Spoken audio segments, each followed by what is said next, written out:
આપણી દીકરીઓ જાય ક્યાં? તમે આપણે કોથળીઓ ઢાંચી ઢાંચીને વેલા આવીને મરી જાઓ. દીકરીઓ ક્યાં જાય? અને એવા કાંઈક ઘર બરબાદ થતા મેં જોયા છે. તમને ભરોસો ન હોય તો હાલો મારી ભેગા, હું તમને દેખાડું દીકરીઓ કેવી જિંદગીમાં જીવે છે. હું તો હાથ જોડીને કહું છું, કોઈ શિખામણ નથી દેતો.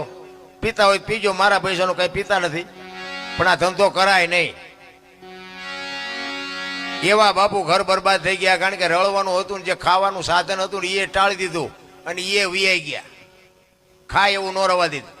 હવે એ બાયું અને નાના નાના છોકરા આ સમય, આ મોંઘવારી, આ ભણાવવાનું ના ખાવાનું ના વ્યવહાર ને આ વહીવટ કરે હું, એ કેવી રીતે દીકરીઓ જીવતી છે હાલો તમને દેખાડું. એટલે હું તો કહું છું કે આ બરબાદી ન કરાય. વ્યસનમાં તો બાપુ દુનિયામાં તમે બહાર નીકળો તમને ખબર પડે કેટલું કેટલું વ્યસનમાં વીઈ ગયું. મારી ભલામણ જ એક હોય, કુટુંબ પરિવારમાં એકતા રાખો, વ્યસનથી થોડાક આઘા રહ્યો અને મા બાપની સેવા કરો. બાકી હું આના સિવાય બીજું કોઈને કઈ વાત જ નથી કરતો.